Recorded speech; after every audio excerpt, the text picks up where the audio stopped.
todos. Vamos dar início a mais uma meditação, a mais uma reflexão, onde nós pretendemos, na singela condição que nos é própria, trabalharmos algumas ideias que nos ajudem a encontrarmos um rumo para a nossa natureza emocional, para a nossa vida, para a nossa convivência. Nós estamos acompanhando a obra O Autodescobrimento, uma busca interior, do venerando espírito Joana de Ângeles, que escreve pelas mãos de psicografia de Divaldo Franco, um espírito que deseja trazer à humanidade alguma contribuição para que o homem possa conhecer-se um pouco mais. Já que a ideia do autoconhecimento é antiga na humanidade, né? E foi sugerida há muito tempo para que o homem pudesse melhorar-se e ratificada por Jesus também, para que nós tivéssemos essa condição de estarmos melhorando o nosso entendimento. Lembrando que a Joana de Ângeles trabalha em o interrelacionamento pessoal, ou a psicologia transpessoal, que é a psicologia que nos ensina a lidar conosco mesmo e também com o nosso semelhante, fortalecendo os elos com a nossa própria vida e também com a vida do semelhante.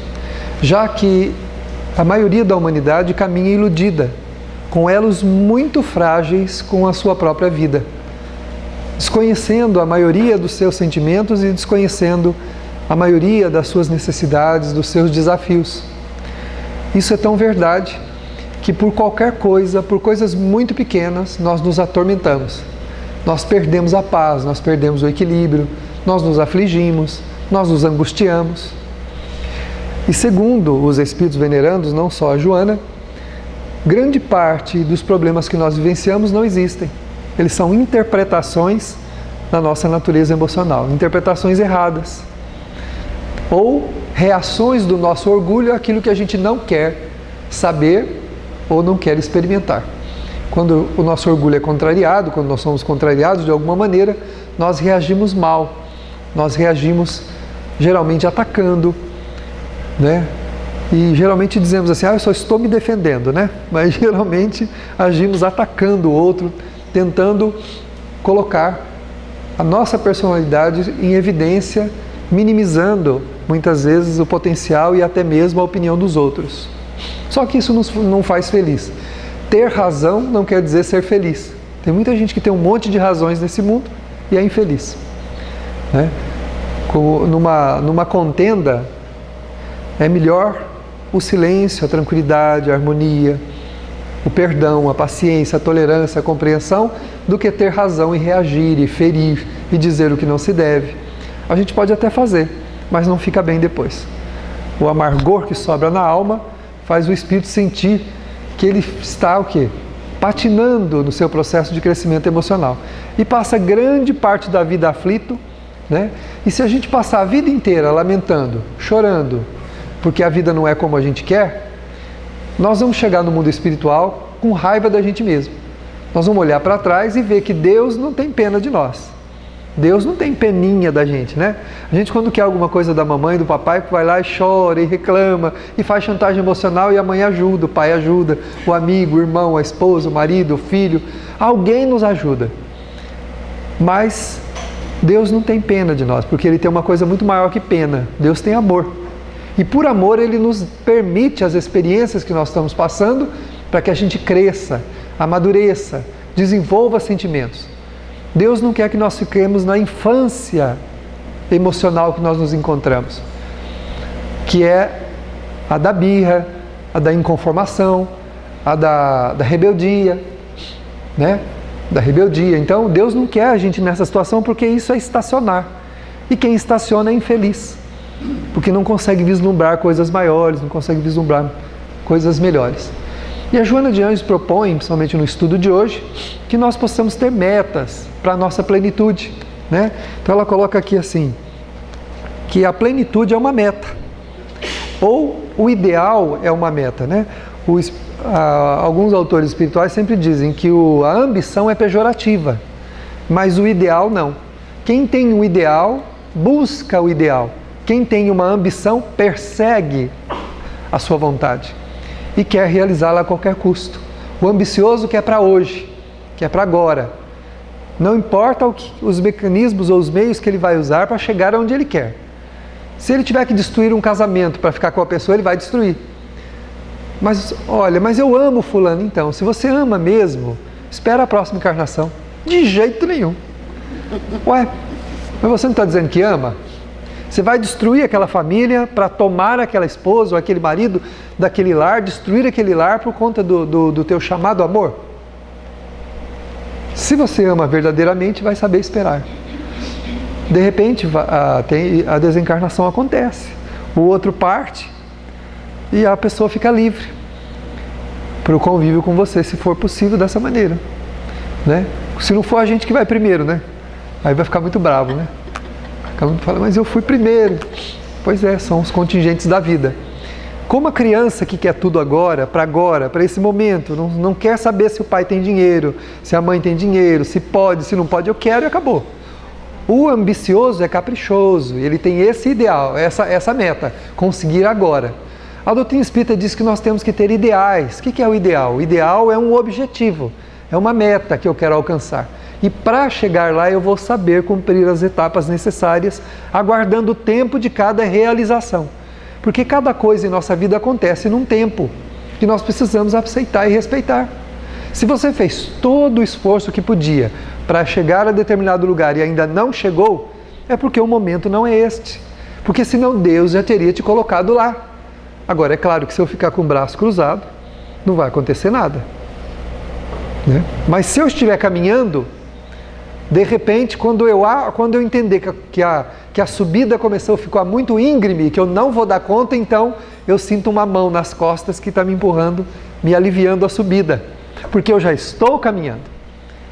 Eu já estou na direção.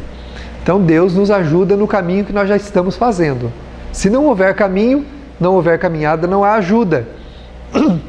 Porque o ajudante não fica sentado, ele prossegue caminhando. Então nós temos que caminhar juntos. Então, ideais e metas são lugares onde nós emocionalmente queremos chegar. E para isso nós vamos fazer todo o esforço, todo o possível para alcançarmos as nossas metas ou ideais. A Joana então coloca assim, que o ser humano consciente das responsabilidades que lhe dizem respeito, não dizem respeito aos outros, estabelece metas de realizações que passa a conquistar pouco e pouco, promovendo-se no processo da evolução. Ou seja, ele sabe que a vida é de passo a passo, que o crescimento é passo a passo. Nós já temos tudo o que nós precisamos, segundo a doutrina espírita, os espíritos, nós já temos tudo o que nós precisamos. Então a caminhada é um passo de cada vez. A gente ainda não sabe voar, né? Nós não voamos ainda, não volitamos. Então é um passo de cada vez. Na evolução é um passo de cada vez. Quando a gente tem metas, quando a gente tem ideais, então a gente está consciente das responsabilidades que nos dizem respeito, né? Porque geralmente a gente quer estabelecer metas para os outros. Você precisa ser melhor, você tem que se tornar um bom filho, você tem que me respeitar mais, você tem que fazer isso, você tem que fazer aquilo, mas e eu? Tenho que fazer o quê? Quais são os meus ideais? O que eu quero para mim? Porque estabelecer metas para os outros é fácil. O difícil é estabelecer metas para si mesmo. Bom, eu vou colocar como meta ser mais gentil. Quando me percebo, estou dando patada em todo mundo. Porque não é fácil. Aí eu retomo o meu caminho, por quê? Porque é uma meta. Eu vou trabalhar para isso, por quê? Porque eu estou consciente de que ser gentil é uma boa coisa. Que eu não devo ser uma pessoa estúpida, que eu não devo ser um casca grossa, que eu não devo ser uma pessoa dura, que eu preciso ser dócil. Para que eu seja dócil, eu tenho que ter como meta a doçura. Eu tenho que ter como meta esse caminho.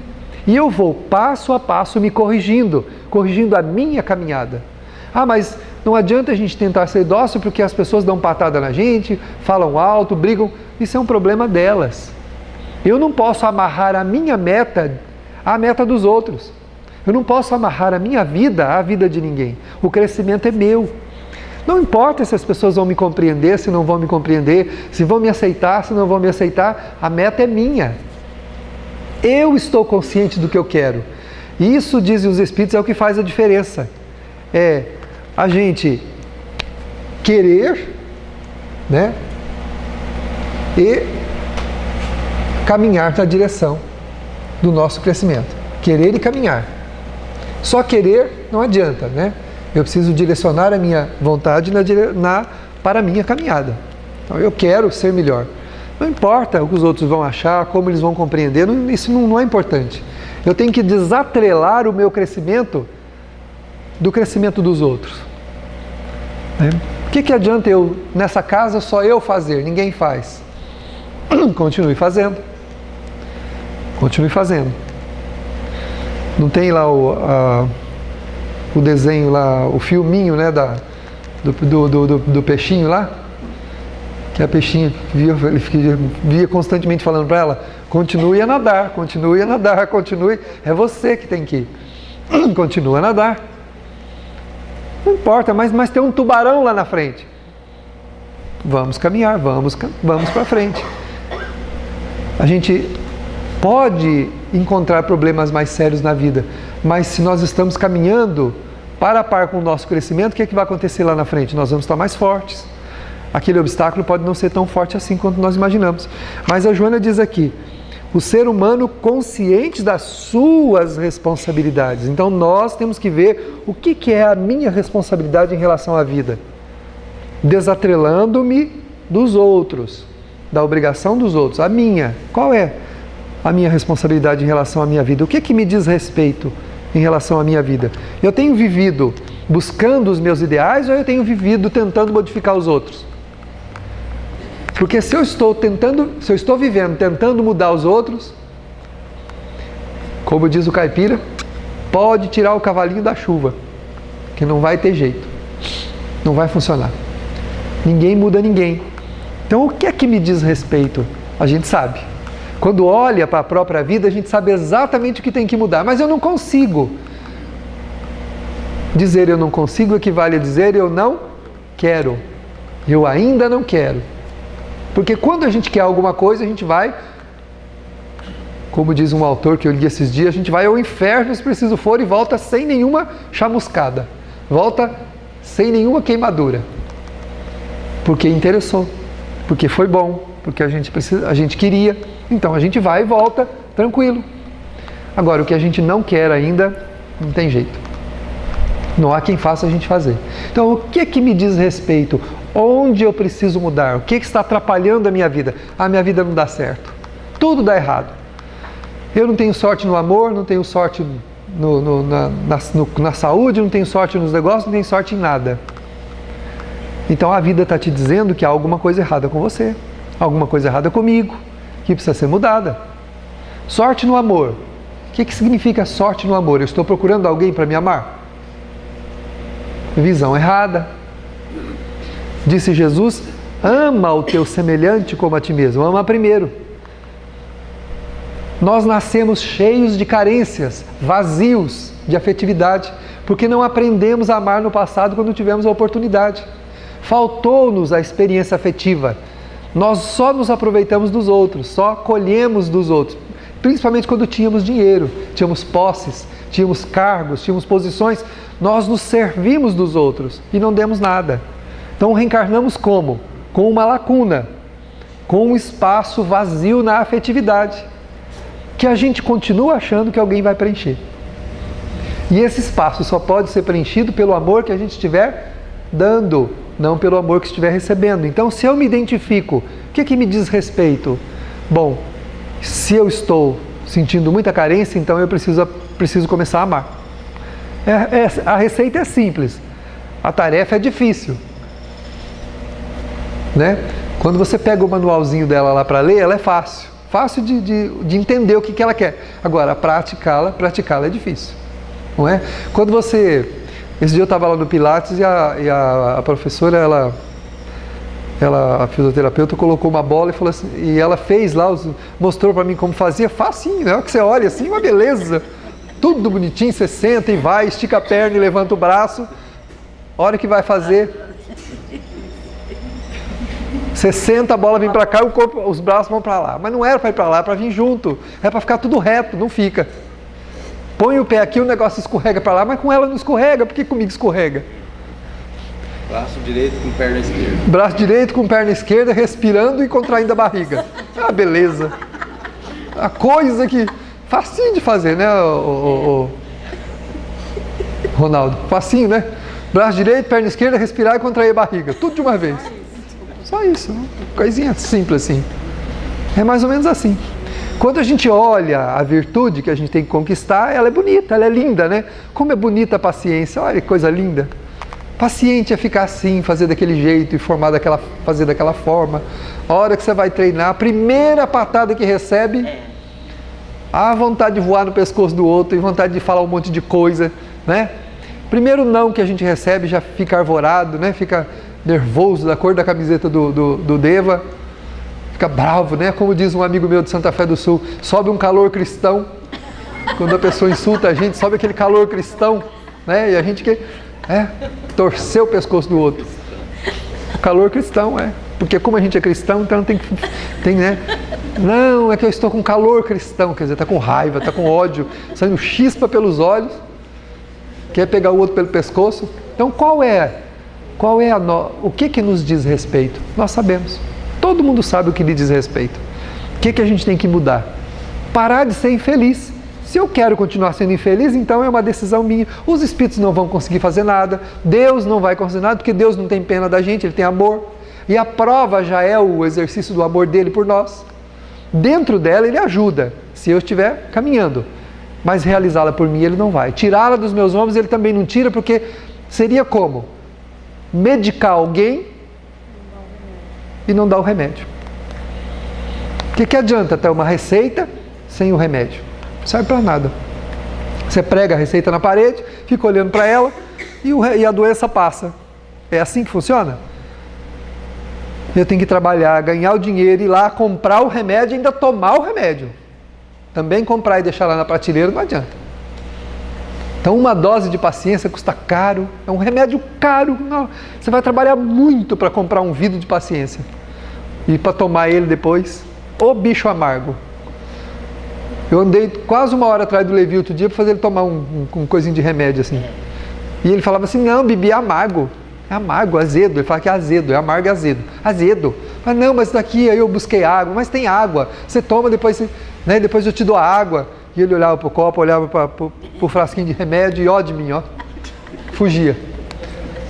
É o que a gente faz. A gente tem a medicação na prateleira, mas quer tomar? Não, porque paciência exige o quê? Renúncia, tolerância, perdão, compreensão. Exige que a gente releve o que os outros falam. Tanto quanto Deus releva tanta coisa da gente todo dia. Quantos pensamentos indignos a gente tem todo dia? O que Deus faz? Releva. Coitado, é uma criança. Então Deus releva, assim como nós também temos que fazer. Então a gente sabe o que diz respeito? Sabe. Então quando a gente chega nessa fase de saber tudo o que nos diz respeito e para de investigar os outros para investigar a si mesmo, né? Porque a gente tem um olhar claro e evidente e sabe tudo o que os outros têm que fazer, mas poucas vezes sabemos o que a gente tem que fazer. Então a Joana fala que quando a gente localiza o que nos diz respeito, a gente estabelece uma meta para realizar. Aí sim, bom, eu me proponho ser mais dócil. Eu me proponho a ter paciência, então eu vou trabalhar para isso. Vou falir? Vou. Vou cair? Vou. Vou perder a paciência? Vou, porque eu já não tenho. Ninguém pode perder o que não tem. Então, na verdade, vou continuar sendo impaciente, mas aos poucos eu vou vencendo essas etapas, passo, a Joana fala aqui, passo a passo, pouco e pouco, não é de uma vez, né? Já vi muita gente dizer assim, eu não tenho jeito, eu já tentei de tudo, nada funciona comigo. A pessoa falando dela mesma, já tentei de tudo, nada funciona comigo, eu não consigo. Quando eu me vejo, estou lá eu fazendo. Persevera. Tem uma mensagenzinha bonita no livro Vida Feliz, da Joana de Ângeles, que é um livro que todos nós deveríamos ter no nosso Evangelho do Lar, chama Vida Feliz, um livrinho pequeno, mas muito sublime, que ela diz assim, caiu, levante-se e prossiga. Deus não conta os nossos erros nem as nossas falhas. Tem gente que acha, né? Nós aprendemos isso com as religiões, que Deus tem uma cadernetinha que fica anotando cada erro da gente. Os erros fazem parte do sentimento que a gente ainda não tem. Faz parte do crescimento moral que nós ainda não temos. E Deus não conta as vezes que a gente caiu, porque isso não interessa. Se eu sou egoísta, quantas vezes eu caí por causa do egoísmo não interessa. O que interessa é que eu continuo sendo egoísta. E o que Ele quer? Que eu mude, que eu deixe de ser egoísta para ser humilde, amoroso, né? Altruísta, e consiga envolver-me com os sentimentos dos outros. Então Ele não quer saber quantas vezes eu caí no egoísmo. Tem gente que acha que Deus tem uma caderneta. Ó, você chega lá do outro lado, 1422 vezes você foi egoísta. Não, você foi egoísta. Não mudou o sentimento. Nós estamos aqui para trabalhar sentimento e não quantas vezes a gente cai. Então caiu, levante-se, prossiga. Não fica lamentando. Sabe o que faz a gente ficar lamentando o passado? O orgulho. Ah, eu errei. Ah, eu não podia ter errado. Ai, que vergonha. Que bom que tem vergonha. Pior se não tivesse. Quando a pessoa fala, caiu, ela fala assim, ah, eu tô nem aí. O problema é dele. Né? Mas você prejudicou, e daí? Quem mandou ele ser bobo? O problema é dele. Esse é o orgulho. O orgulhoso que não está nem aí. O outro também que lá, ah, eu caí. Ah, eu não... Pois é, que bom, né? Que bom que a gente fica envergonhado dos erros da gente. Significa que a gente já tem um ponto de partida para mudar. Mas não pode parar aí, em ficar envergonhado, curtindo remorsos, né? Porque o arrependimento não paga dívida. O que acerta os débitos é a caminhada. Então vamos caminhar. Se eu cair, vou recomeçar bem, vou tentar fazer direito. Cair, levanto de novo e vou para frente, vou tentando acertar. Até um momento que eu não vou cair mais, ou vou cair cada vez menos. E isso que Deus considera, a nossa caminhada na direção do progresso. E não quantas vezes a gente obstinado no mal, errou naquele mal. É a minha caminhada que importa para Deus, é o meu crescimento. E Ele olha quantos passos eu dei para frente, não quantas vezes eu caí. Quantos passos eu dei na direção do meu crescimento, não é quantas vezes eu caí. Isso não importa. Quem cai é quem está aprendendo a andar. Quantas vezes a criança cai para aprender a andar? Às vezes enche a cabecinha, né? Eu lembro do Kiko, né? O Vitor Hugo mudava os galos de lugar. Ele era pequenininho, uma vez eu falei 40 vezes para ele, filho, olha o degrau. Lá no Kiko morava numa casa no outro lugar que tinha um degrau para a garagem. E toda vez que ele passava ali, ele passava direto como se o degrau não existisse. E pum, a cabecinha. Então o galo estava aqui, o galo estava aqui, o galo estava aqui, o galo mudava de lugar. Foi crescendo, mas quando ele começou a crescer, ele já chegava, abraçava o portal e descia com o pezinho. Então, aprendeu que não dá para passar direto mais ali. Aquele rostinho gordo, risonho, que eu não esqueço até hoje.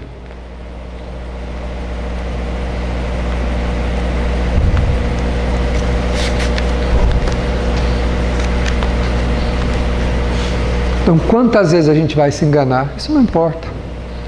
Importa é nós estarmos querendo acertar. É isso, estar consciente das suas necessidades. Do que me diz respeito. O que me diz respeito? E é isso que eu preciso trabalhar. O que me diz respeito. Não é o que diz respeito ao marido, à esposa, aos filhos, os amigos, os irmãos. Para eles a gente vai ajudar, vai falar, vai exemplificar, vai apontar o caminho, mas não tem como fazer por eles. Mas por nós a gente pode. Por nós a gente pode fazer muita coisa. Muita coisa. Isso depende só de nós. E aí a gente estabelece como meta esses passos. Eu vou caminhar na direção da minha mudança. Custe o que custar. Eu vou caminhar na direção da minha mudança. Isso nos ajuda.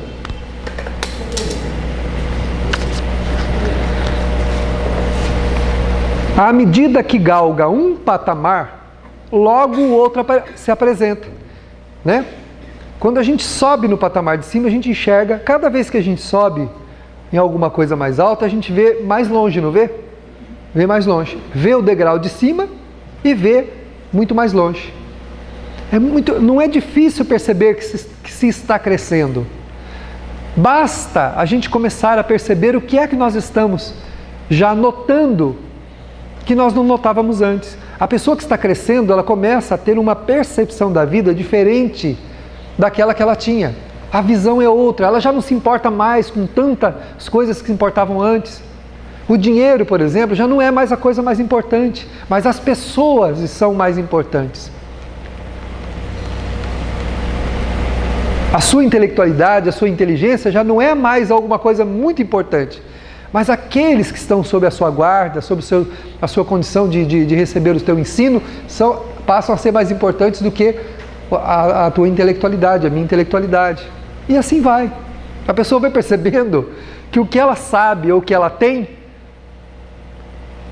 só é importante se estiver sendo compartilhado. E aquilo passa a não ter um valor maior. Passa a não ter valor maior.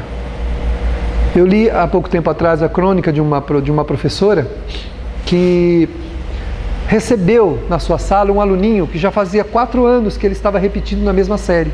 Não conseguia crescer. E os menininhos tiravam com a cara dele, né? Tiravam sarro, brincavam com a cara dele, porque o menininho realmente ele não conseguia aprender direito. Ele era muito vago, muito aéreo. E ela colocou como propósito ajudar ele. O que ela fazia? Ela passava a lição para a sala,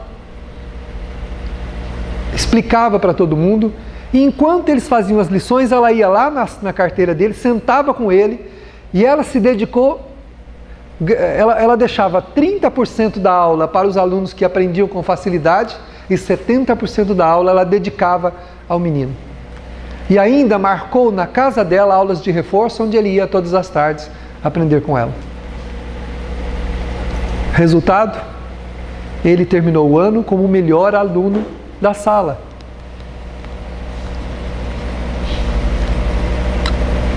Todos os amiguinhos trouxeram presentes para ele no final do ano, porque além de se tornar um menino, além de se tornar uma criança que aprendeu, antes ele era arredio, ele tinha comportamentos estranhos com os coleguinhas.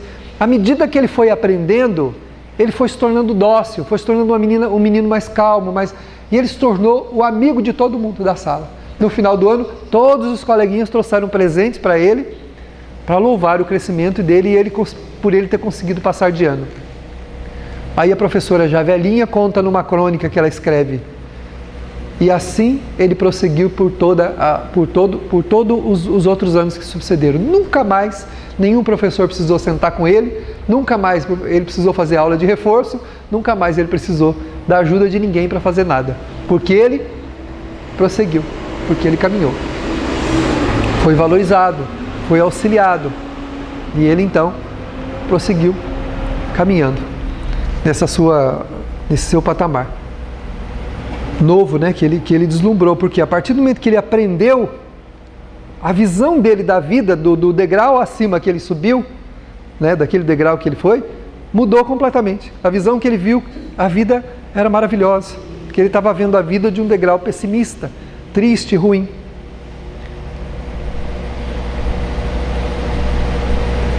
Então a Joana coloca que aquele que galga um patamar logo se apresenta outro atraente e desafiador, né? Porque muita gente reclama, fala assim: a minha vida é muito difícil, é só luta. Mas o que é que nós esperamos aqui na Terra? Disse o espírito Ivan de Albuquerque uma vez: nós não estamos aqui para passar férias. A Terra não é uma colônia de férias. Nós somos espíritos imperfeitos. Estamos aqui para aprender. E as lições, quando a gente aprende uma, vem outra. Quando aprende a outra, vem outra. Desafiando o nosso potencial de crescimento para a gente poder evoluir. Só que a gente também vai ficando mais forte, né? Vai ficando mais forte. Os primeiros exercícios, como eu falei agora há pouco, são difíceis, mas depois, né, a coisa vai ficando mais fácil. Eu ainda estou na minha luta lá com a bola, mas tem uns exercícios que eu já consigo fazer tranquilamente. Por quê? Porque eu já adquiri resistência, adquiri força para aquilo. Então você vai conseguindo passar. Então o desafio é para o nosso crescimento, que se transforma no quê? Num incessante estímulo de desenvolvimento das nossas potencialidades adormecidas. A gente acredita, vocês acreditam que aquelas pessoas boas que nós enxergamos na humanidade, que a gente vai às lágrimas quando vê elas fazendo alguma coisa, ou quando as vê trabalhando, ou quando se lembra delas, que elas nasceram assim? Foi num piscar de olhos que elas se transformaram em quem elas são? Que Deus deu a ela a bondade? Vocês acham que Deus concede bondade a alguém? Nós somos criados, segundo o Espiritismo, simples e ignorantes. Todo mundo, todos os espíritos são criados simples e ignorantes. Cada um vai construindo o seu patrimônio emocional à medida que evolui. Então, o homem bom que a gente enxerga, que nos alegra, conquistou a bondade. Ele trabalhou para conquistar aquela bondade. Ele é bom porque ele se tornou bom. Deus não o tornou bom, ele se tornou. Ou tornou-se, né? Se quisermos colocar o C para o lado de cá, fica tornou-se bom. Mas ele foi construindo a sua bondade.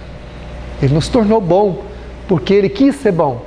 Ah, então tá bom. Então amanhã eu vou amanhecer bom porque eu quero ser bom. Então decidi que eu quero ser bom. Amanhã vou acordar a melhor pessoa do mundo. Primeiro porque amanhã não pode ser hoje. Por que não pode ser hoje? Jesus falou, só tendes o dia de hoje. Amanhã a gente pode acordar no mundo espiritual. Então, não pode ser hoje? Pode. Tá bom. Só o fato de eu querer ser bom já resolveu o problema? Não. O fato de querer ser bom é me aproximar da escada que eu tenho que subir. Aí, para ir para o primeiro degrau, eu tenho que fazer o quê? Levantar a perna, porque eu não sei volitar ainda. Então eu preciso levantar a perna, depois a outra, depois a outra, depois a outra. Quando eu me der conta, estou no patamar da bondade. Todos os homens bons se tornaram bons, não nasceram bons. Ah, mas nasceu sim, ele é bom desde pequenininho. Esqueceram da reencarnação? E as outras vidas? Ele não nasceu bom, ele veio bom, é diferente, porque ele já era bom. Nascer bom, subentende-se que Deus o criou bom. Bom, você já vai ter todas as virtudes, Uai, por que não fez comigo? Eu queria tanto, né? Não ser bom faz a gente sofrer tanto. A gente toma com tanto desafio porque não é bom. Eu queria também já ter nascido bom. Por que Deus fez ele bom e não me fez bom? Porque ele não fez ele bom.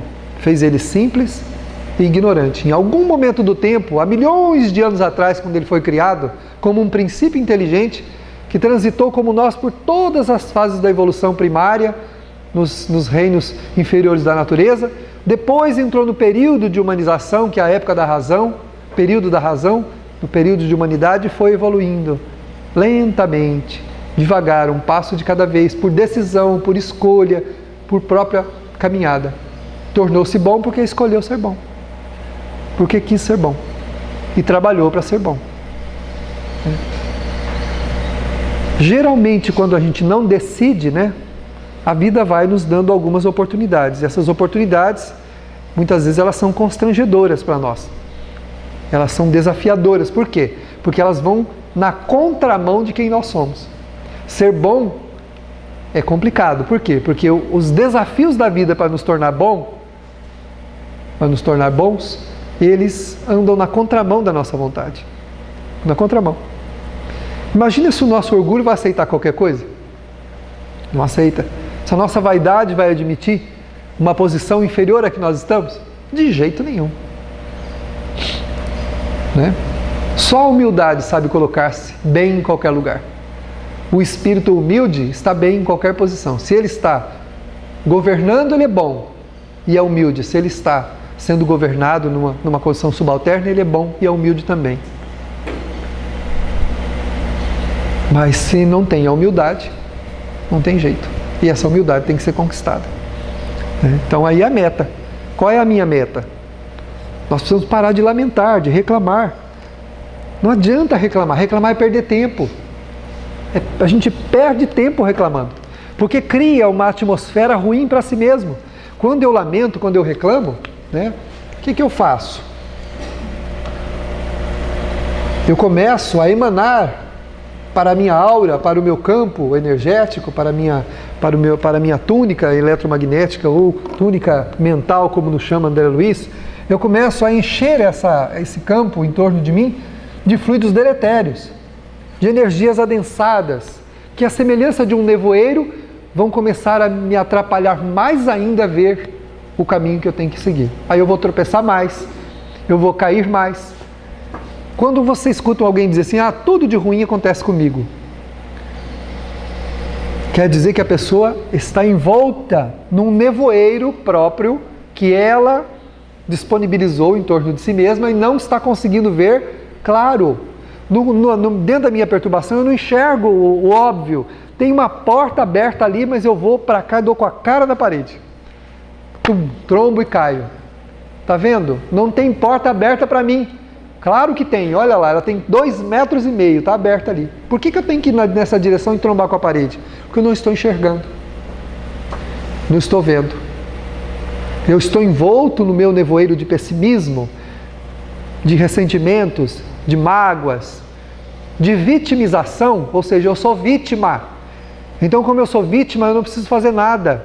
Deus tem que fazer por mim, porque eu sou vítima. Todo mundo me persegue, dá tudo errado para mim, então eu sou vítima. Então, Deus tem que fazer por mim. E essa visão obscurecida, esse nevoeiro que eu crio em torno do meu psiquismo, me impede de ver a porta de 2,5 metros que dá para passar 8. Não só eu. Mas eu não estou vendo, não tem porta aberta para mim. Tem. Confia em Deus. Ora, reveja a meta, o caminho. Qual é o meu propósito? Meu propósito é ter com o que subsistir ou ser ambicioso? Ou é um projeto de ambição? Eu quero me tornar um... Então, é preciso rever o que eu quero. Qual é a minha meta imediata? A subsistência, a minha paz, a paz da minha família, o equilíbrio com aqueles que eu convivo, estou falando materialmente, né? Então, o que eu estou buscando? Estou buscando uma coisa astronômica, enorme, né, para a minha vida, ou estou buscando as coisas singelas? Busca o reino de Deus e a sua justiça, e o resto vos será dado por acréscimo. Então, aquilo que eu tiver que ter por acréscimo, Deus vai me conceder. Porque eu já estou trabalhando, já estou lutando, já estou no caminho, já estou na estrada. Se o pessimismo me envolver, a minha visão fica obscurecida e eu não consigo ver. Então, as portas que estão abertas, eu não consigo enxergá-las nenhuma. Eu dou com a cara na parede toda hora.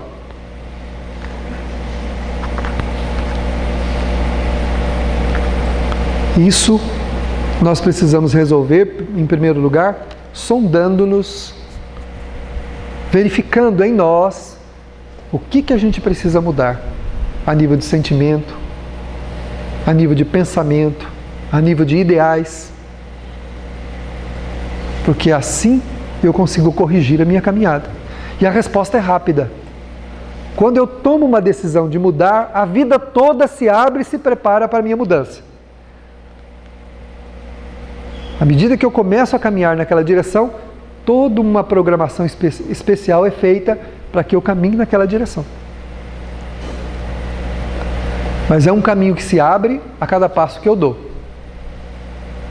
Depende de mim mesmo.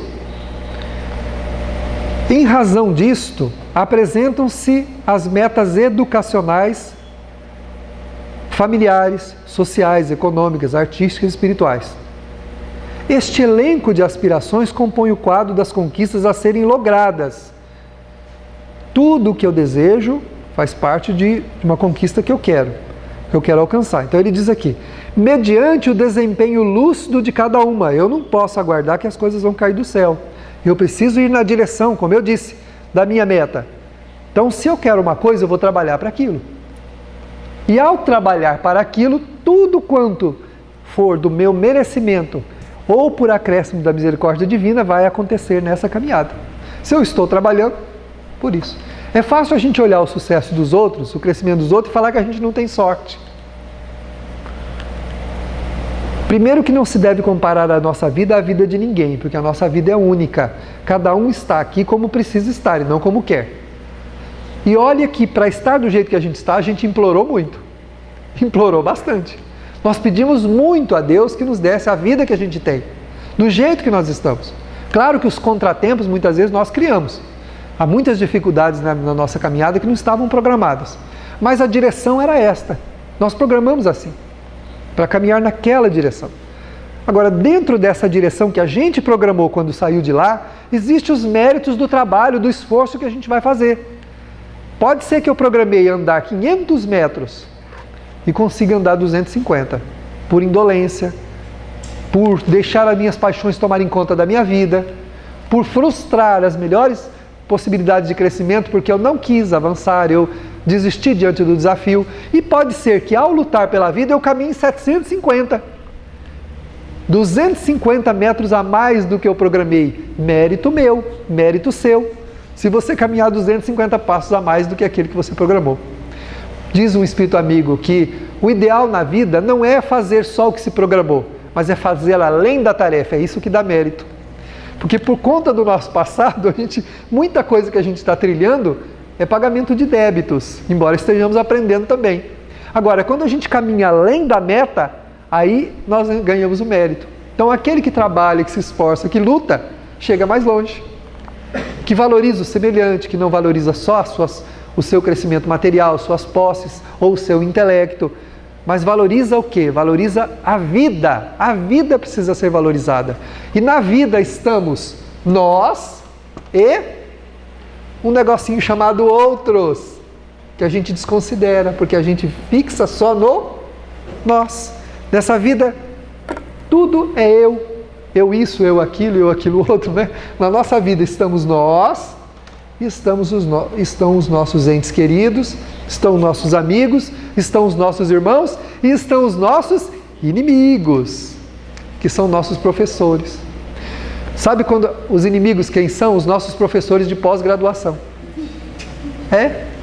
Os amigos, os irmãos, os corações queridos, a família, todos esses daí são os nossos professores normais, que nos dão as aulas normais, as aulas só de formação. Professor de pós-graduação. Não só as nossas aulas de formação. Os nossos inimigos, aqueles que não gostam da gente, que falam mal da gente, está sempre contra a gente, que prejudica, que quer fazer isso, quer fazer aquilo, quer passar a perna na gente, esses são os nossos professores de pós-graduação na vida. Agora, se eu não conseguir terminar nem o curso normal, como é que eu vou fazer o pós-graduação? Eu não consigo conviver nem com os meus amores, nem com os meus afetos. Eu brigo com a minha família, distrato meus amigos, né? Não quero saber dos meus irmãos. Mas como que eu vou fazer? A pós-graduação, se eu não consigo, nem com aqueles que eu tenho afeto, não consigo conviver bem. Não terminei nem o curso normal e já quero entrar na aula de pós-graduação. Mas não pode, meu filho, cadê o seu diploma? Não tenho ainda. Pois é. A gente chega no mundo espiritual e fala, Senhor, me dê uma vida assim, assim, assim, que eu preciso conquistar uma coisa, preciso conquistar outra. Eu falei, pois é, cadê o seu diploma da vida passada? Ah, só tenho o primário. Tá bom, mas cadê o diploma? Daí. Então tá bom, com esse diploma você pode fazer isso. Não, mas não dá, meu filho. Tem que concluir primeiro as fases do estudo normal. Assim que você terminar, nós vamos te dar a pós-graduação. Você vai casar com o seu inimigo, fica tranquilo. Né? Não tem um filme que chama Dormindo com o Inimigo? Tem, você vai casar com o seu inimigo, você vai dormir com ele, vai achar ele lindo. Você vai beijar ele, vai abraçar, vai ter filho com ele, né? Você vai viver uma vida maravilhosa com o seu inimigo. Calma. Não pode ser agora, porque nós vamos se matar. E acontece. Muitas vezes vem, Deus fala, tá bom, vai. Aí chega aqui e se mata. Filho mata pai, pai mata filhos, marido, esposa se fazem mal um ao outro. Por quê? Porque não tinha ainda o curso normal. Quis pular as etapas. Tá bom, você quer, vai. Está no livro dos Espíritos. Se o Espírito obstinado numa determinada ideia pedir tanto, é concedido a ele. Só que depois, o que adianta? Pode ser que ele, fatalmente, né, quase, não vai conseguir. Aí, tá bom, agora entendi. Vou voltar para a escola de novo, vou aprender de novo. Então, se na vida estamos nós e os outros, né? Nós precisamos cuidar de nós, sermos melhores a cada dia e cuidar dos outros também, ajudá-los também. Temos uma missão com as pessoas. E quando encontrarmos aqueles que não gostam de nós, que gratuitamente têm alguma coisa contra nós, respeitemos eles também. Não precisamos ficar com raiva, né? Vai fazer uma viagem internacional com o inimigo junto, fala, tomara que esse avião caia. Mas você está junto, criatura. Querer a destruição do inimigo, sabe o que é a gente querer a destruição do inimigo? É estar no mesmo voo e querer que o avião caia para ele morrer. Pois é. Você quer que o avião caia para ele morrer. Mas você está no mesmo voo que ele. Como que o avião vai cair? Mas muita gente é tão irracional, às vezes a gente é tão irracional que a gente quer derrubar o avião para o inimigo se estrepar todo, esquecendo que a gente está no mesmo voo que ele. Porque a vida é um voo. A vida é uma viagem. Eu não tenho como prejudicar ele sem me prejudicar. Tem jeito. Não é? Ir lá arrancar a borrachinha do freio, né? Do óleo, a pressão do freio, na hora que... Mas eu estou no mesmo carro, no mesmo ônibus, no mesmo avião. A vida é uma viagem onde estamos todos juntos, não tem jeito. Prejudicar o inimigo é prejudicar a si mesmo. Então, se ele tem alguma coisa contra você, conviva com essa limitação. Respeite-o no direito de pensar e sentir o que quiser. Ah, mas ele fala coisas de mim que não é verdade. Não é problema dele, não é problema nosso. No livro Vigiar e Orar, já falei isso, falo sempre isso. Tem uma mensagem do irmão José que ele diz assim: se o que falam a teu respeito é verdade, aceite, silencia. Aceite o escândalo ou o comentário, aquilo que estão falando, como já o seu processo de redenção, de reparação do seu mal, de expurgo através da exposição. Se o que estão falando não é verdade, por que você está se arvorando? Deixa falar, não te diz respeito. É o mesmo que querer colar um adesivo numa parede e untada com óleo. Se você quiser colar alguma coisa ali, você pode até aparentemente colar. Daí um pouco, o adesivo está no chão. Porque não é verdade, a parede não tem aderência. Ou seja, o mal que você está tentando aderir à vida do outro não vai colar, porque não é verdade. Se for verdade, vai aderir, não porque você colou lá o seu adesivo, porque ele já é aquilo mesmo. Né? Então, se um mal nos alcançar, é porque a gente já realmente tem matrizes desse mal em nós mesmos. Porque se não tiver, nada do que fizerem contra nós vai funcionar. Ah, mas funcionou, eu perdi o emprego. Você não perdeu o emprego porque ele te prejudicou, perdeu o emprego por algum contingente kármico, por alguma situação espiritual, do teu espírito. Pode ser que você tenha trazido algum déficit, algum débito nessa área do passado e ele foi só um instrumento para isso. Porque nada que nos acontece sem que a gente tenha alguma coisa a ver com aquilo. Senão Deus seria injusto permitir que eu passe por qualquer coisa só porque a outra pessoa não gosta de mim. Então, conviver com aqueles que não gostam de nós é uma meta que nós temos que ter também na nossa vida como algo muito importante para o nosso crescimento. Né? Então, a Joana diz que é mediante o desempenho lúcido de cada coisa. Não é? A gente não pode querer as coisas e achar que elas vão acontecer só porque é. Superando os óbices, né? Superando os obstáculos. Qualquer ascensão exige esforço. Toda mudança propõe ampliação ou renovação de paradigma. Se eu quero me renovar, eu tenho que mudar a minha concepção, minha visão. Se eu estou tentando uma coisa de um jeito e não está dando certo, tem que mudar, tem que fazer de outra forma. Disse a Anete Guimarães uma vez num seminário conosco. A mulher diz assim: faz 15 anos que eu brigo com meu marido porque ele coloca a toalha molhada em cima da cama, que eu falo com ele, que eu dou bronca nele. Aí ela falou para a mulher assim: então por que a senhora continua falando e brigando com ele, se faz 15 anos não funcionou, a senhora não entendeu que assim não vai funcionar? Mas o que eu faço? Vai lá, tira a toalha e põe no cabide de novo. Ele não vai aprender com você falando. Se tivesse que aprender, já tinha aprendido. 15 anos depois, ele está jogando a toalha molhada na cama. Ele não vai aprender assim, com você brigando, falando, gritando com ele. Vai lá, pega a toalha e bota lá. Um dia ele vai desconfiar. Quem sabe, ao te ver fazendo esse gesto, ele aprenda, né? Como o animalzinho que você ensina ele a fazer 200 vezes do mesmo jeito, aí ele aprende, né?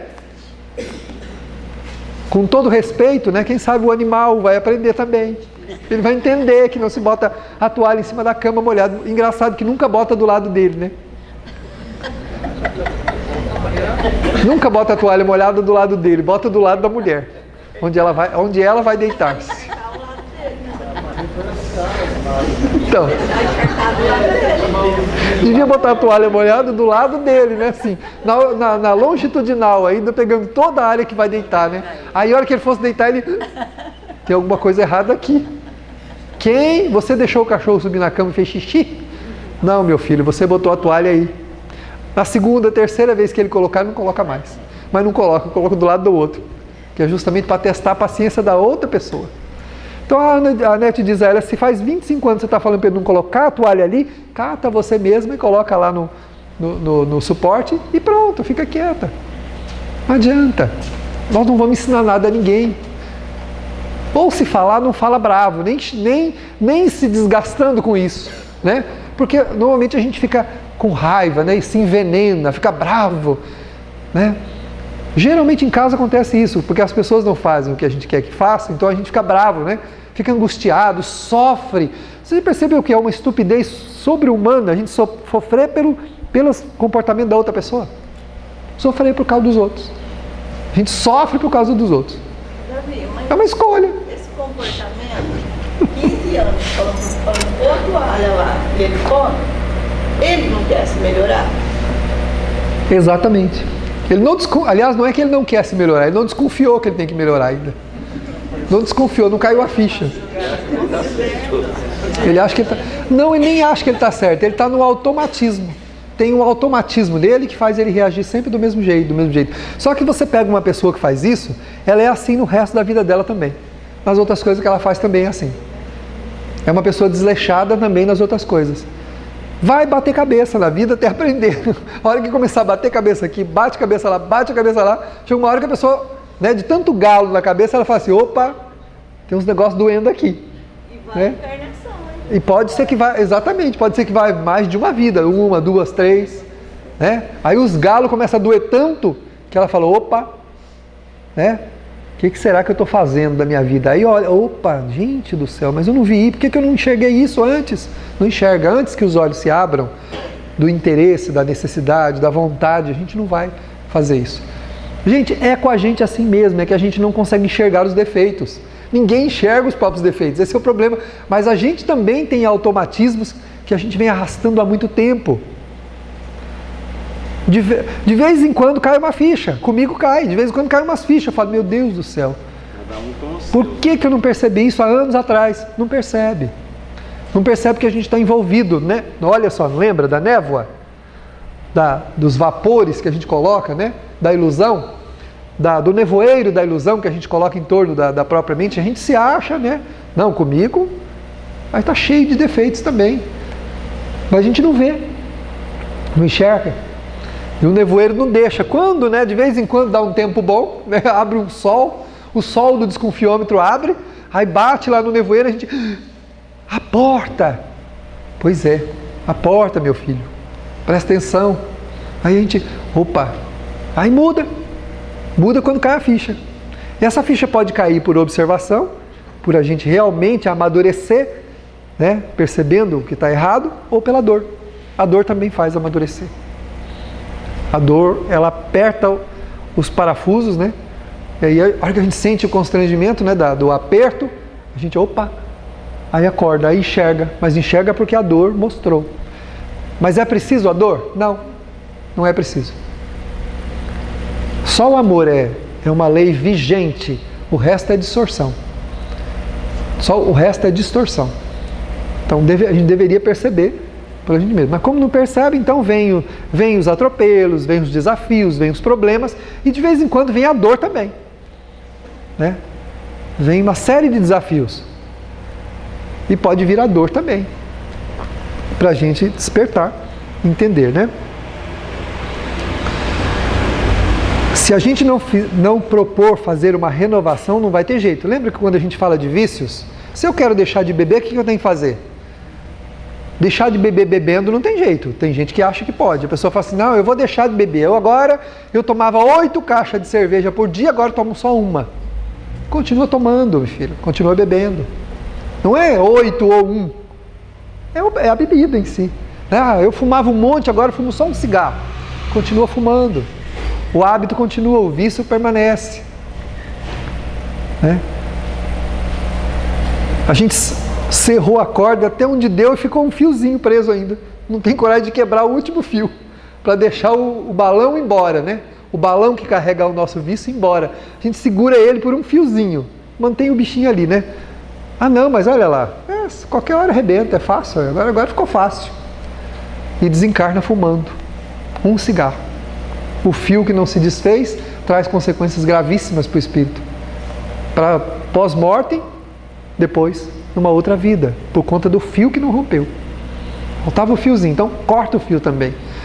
A única maneira de mudarmos é deixarmos de fazer uma coisa.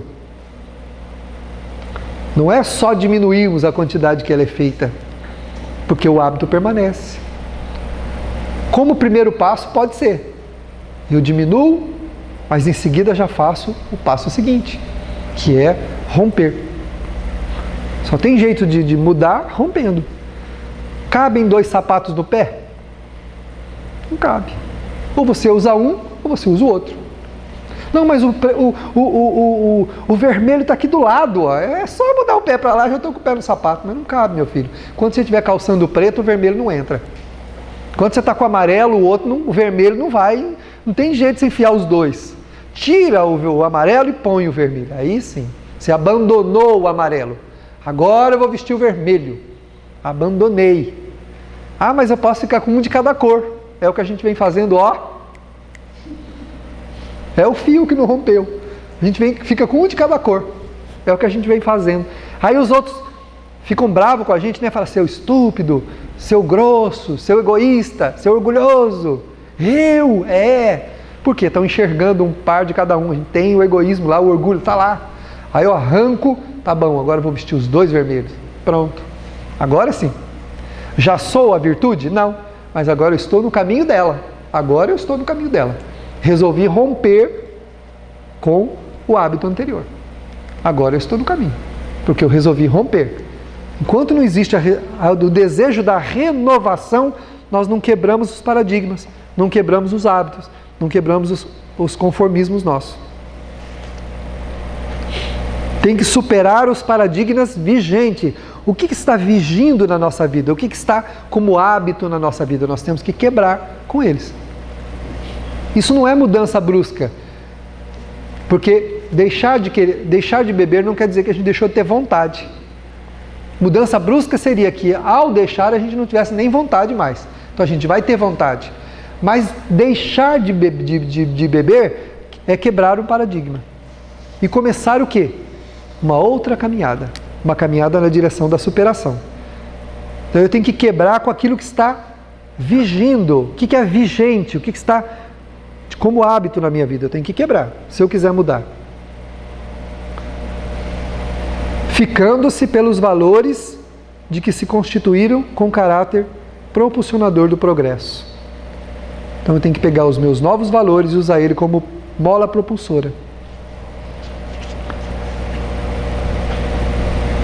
Eu preciso alterar a paisagem emocional e cultural retrógrada que teima por permanecer.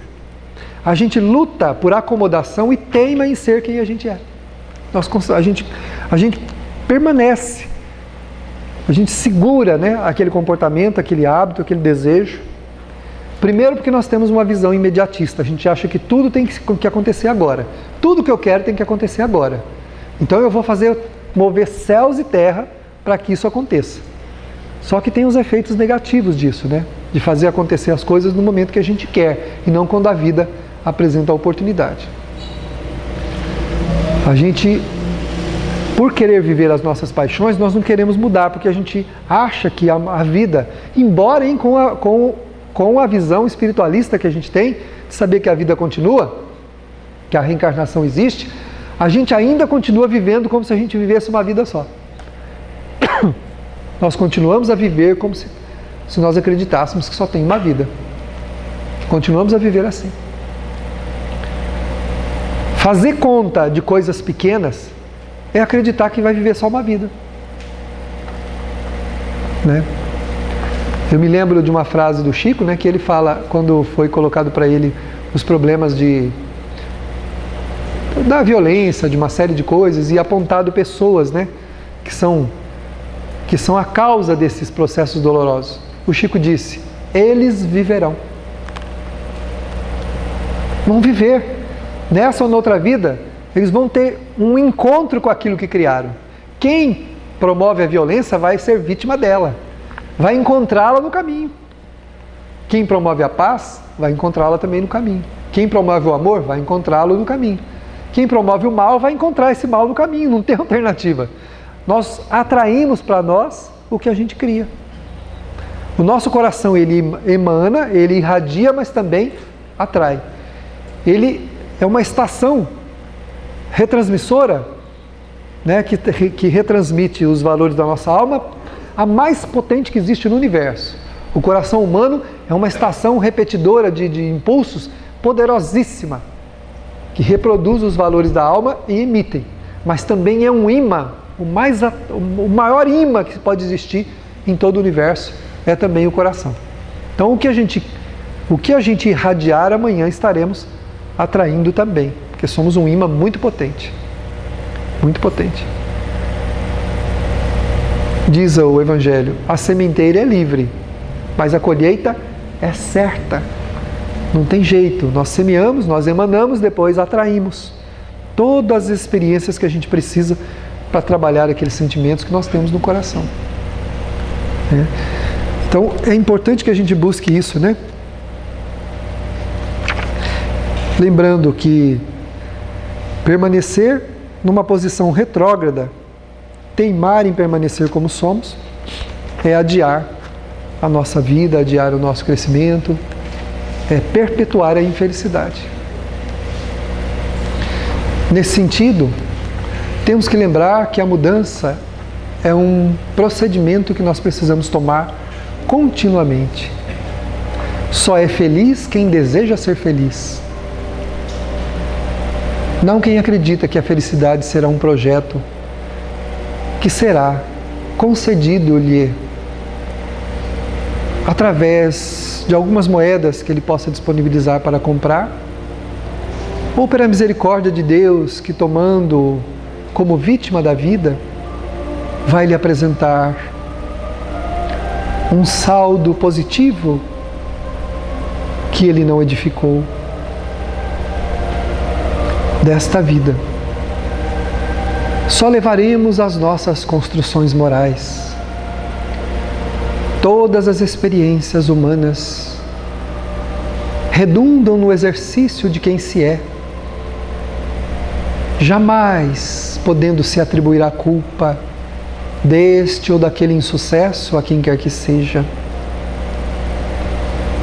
Mesmo o homem batido em suas reservas emocionais, materiais, lançado a um monturo de incompreensões, permanecerá feliz, sabendo que as intempéries do caminho não lhe dizem respeito, porque não foi ele que as criou.